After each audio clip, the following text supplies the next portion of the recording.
माता, जय गोपाल, ओम नमो नारायण, ओम नमः शिवाय।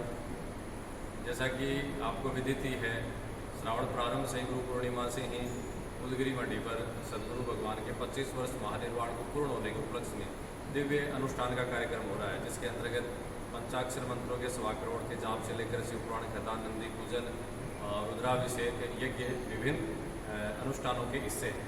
इसके अंतर्गत जो पंचाक्षर मंत्रों के जाप हो रहे हैं पूरे श्रावण मास में 1.25 करोड़ होंगे, उसमें यहाँ के युवा 108 की संख्या में बैठ के प्रतिदिन प्रातः 7:30 बजे बैठ करके और वो 1.5 घंटा तक जाप कर रहे हैं। उनसे मिलना, उनका अनुभव जानना, उनकी दिनचर्या में परिवर्तन क्या आया है, इस अनुष्ठान के हिस्से बनने से पूर्व उनका क्या अनुभव था और अब क्या उनमें परिवर्तन आया है, इन सब अनुभवों को जानने के लिए और आप सबसे साझा करने के लिए जो एक श्रृंखला इस यूट्यूब पे चैनल प्रारंभ की है, पूर्व में भी आपने 4 युवाओं को सुना है। तो आज मेरे साथ इस श्रृंखला में सबसे पहले सोमराज जी नाइक हैं।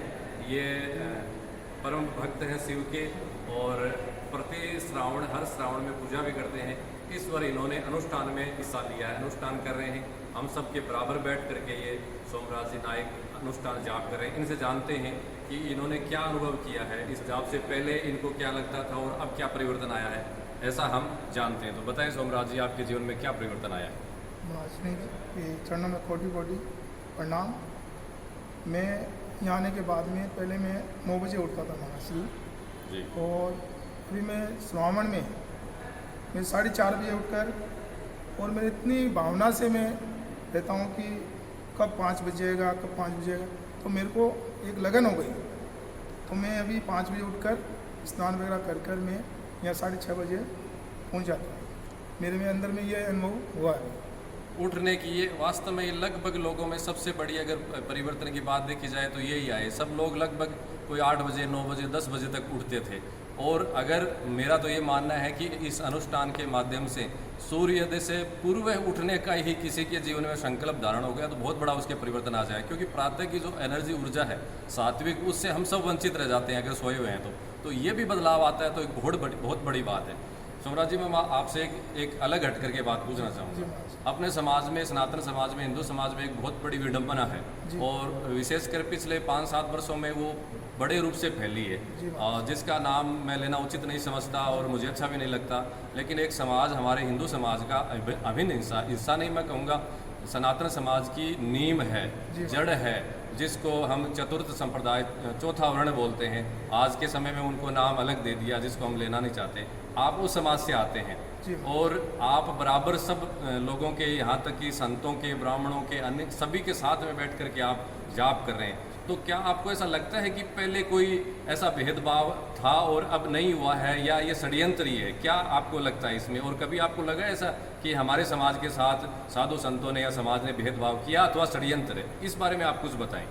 महाराज श्री, मेरे को ये नहीं लगता है कि हम लोग न्याय कार्ड से आते हैं, ऐसे समाज से आते हैं, लेकिन कुछ लोगों ने भ्रमित कर दिया हमारे समाज को कि यह दलित है।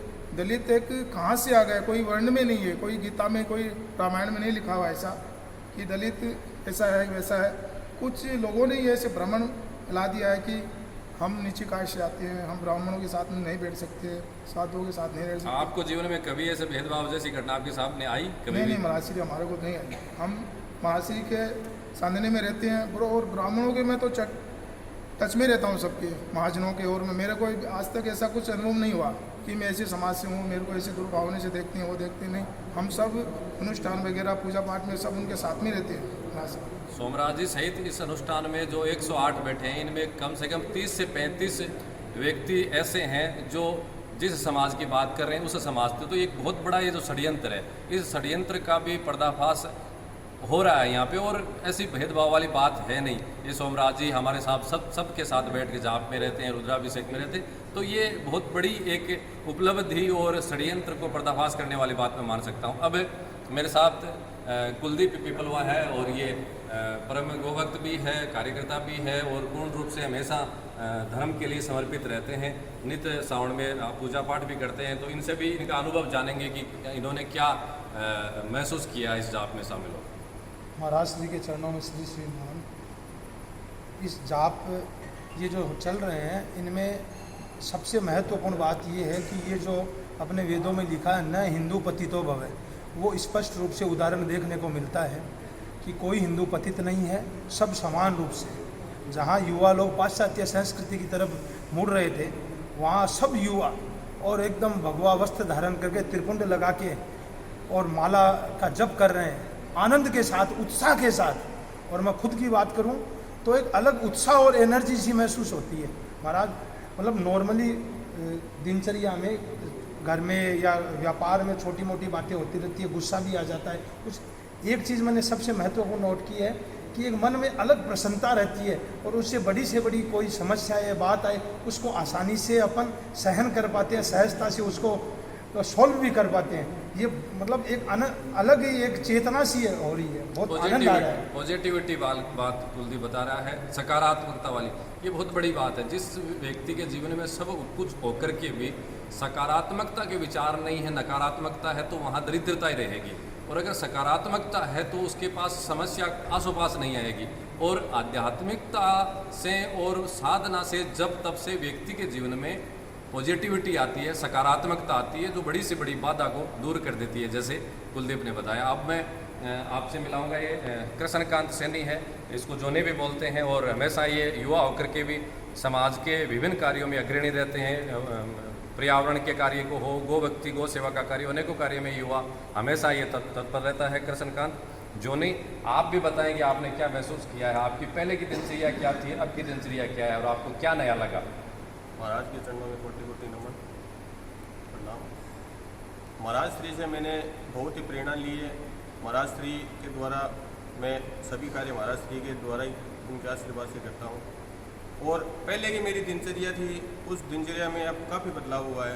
पहले मैं 8 बजे उठता था, तो मेरा पूरा दिन, जैसे मेरे को 4-5 घंटे का टाइम मिलता था, उस 4-5 घंटे में मैं मेरे कार्य करता था। अब मैं सुबह 5 बजे उठता हूँ, 5 बजे उठने के बाद कंटिन्यूस मेरा काम 8 बजे तक, 9 बजे तक मेरी दिनचर्या रहती है। और इसी के महाराज की प्रेरणा से मेरे 5-7 मित्र, वो जो कि पुड़िया सुपारी वगैरह खाते थे, नशा पता करते थे, वो महाराज की प्रेरणा से उन्होंने नशा पता सभी छोड़ दिया है। और महाराज की प्रणाम।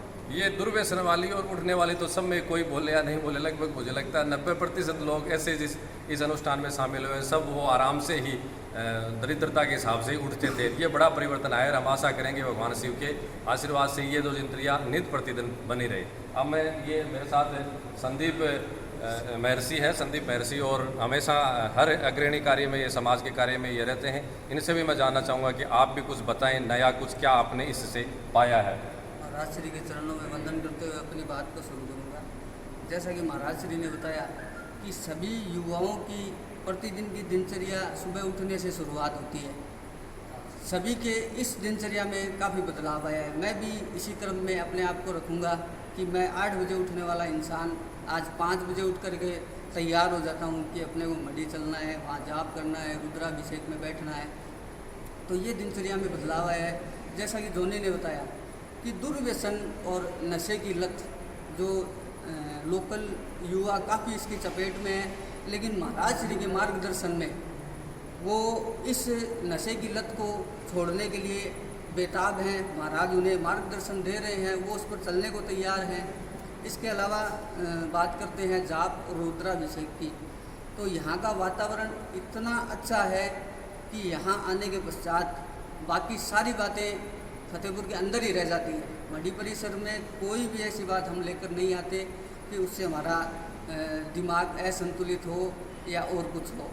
और इसके अलावा मैं ये कहना चाहूँगा कि एक अजब मैंने सहयोग देखा है ये, कि जिस दिन से महाराज के सानिध्य में मंडी परिसर में ये अनुष्ठान रुद्राभिषेक और जाप का कार्यक्रम शुरू हुआ, उस दिन से लेकर आज तक, मौसम की बात करूँगा मैं, ये शंकर भगवान की कृपा ये है कि अभी तक सूरज बहुत कम देखने को मिला है। मुझे ऐसा लगता है कि शंकर भगवान स्वयं इस जाप और रुद्राभिषेक अनुष्ठान के कार्यक्रम से प्रसन्न होकर स्वयं अपने भक्तों के लिए जो श्रावण करते हैं, व्रत करते हैं, सोमवार के व्रत रखते हैं, या ये जो निर्जला व्रत रखा जाता है एक टाइम खाना खाकर, ये सारे व्रत करते हैं। शंकर भगवान स्वयं अपने भक्तों के लिए मौसम को अनुकूल बनाए रखे हैं। भगवान शिव ने भी इंद्र के रूप में आकर के कृपा बरसाई है, ये वास्तव में सत्य है। संयोग ये श्रावण प्रारंभ से लेकर अभी तक रोजाना बरसात होती है और एक श्रावण का जो अच्छा वातावरण हम कह सकते हैं वैसा हिमाचल जैसा यहाँ से बना हुआ है। तो ये विचार हमने आपको सुनाए और मुझे लगता है कि प्रमुखता से 2-3 जो बातें हैं सभी लोगों में आई। एक तो प्रातः जल्दी उठने की और एक सकारात्मकता वाली और एक दुर्व्यसन वाली। लगभग ये अधिक से अधिक लोगों के जीवन में ये आदतें हैं, लेट उठना, सकारात्मकता का विचार नहीं होना और दुर्व्यसन वाली बात। और मैं तो कहता हूँ इस अनुष्ठान के माध्यम से त्रिवेणी संगम का स्नान अगर इन्होंने कर लिया, जल्दी उठना प्रारंभ कर लिया, दुर्व्यसन छोड़ दिया और अपने स्वयं के हृदय में विचारों में सकारात्मकता का विचार स्थापित कर लिया, तो बहुत बड़ा परिवर्तन जीवन में आ सकता है। क्योंकि आज के समय में अपने जीवन का आधा समय तो निंद्रा में ही चला जाता। अब 8 बजे उठने वाला एक युवा और एक 5 बजे उठने वाला, 5 से 6, 7, 8, 3 घंटे 4 घंटे उसको एक्स्ट्रा मिल रहे हैं जीवन में, जो ऐसे ही उनका विनाश हो रहा है। तो वो इतने 3 से 4 घंटे जो एक्स्ट्रा मिल रहे हैं वो भी पॉजिटिविटी के साथ मिल रहे हैं, सकारात्मकता के साथ मिल रहे हैं, जिससे वो अपने जीवन में बहुत बड़ा परिवर्तन ला सकता है। तो ये 3 परिवर्तन भी इस अनुष्ठान के माध्यम से युवाओं में अगर स्थायी रूप से आएंगे तो इस अनुष्ठान की तो सार्थकता है ही है, लेकिन समाज के युवाओं में बड़ा परिवर्तन आ सकता है। ये संत के लिए इससे बड़ा कोई कार्य क्या हो सकता है। मैंने आज आपको सोमराज जी से, कुलदीप से, जोनी कृष्णकांत से और संदीप से मिलाया, कल दूसरे लोगों से मिलाऊंगा और आपसे भी मैं आग्रह करूंगा कि इनसे हम प्रेरणा लेकर के अपने जीवन में कुछ नई जागृति, नई चेतना, आध्यात्मिक ऊर्जा प्राप्त करें। जय गौ माता, जय गोपाल, ओम नमः।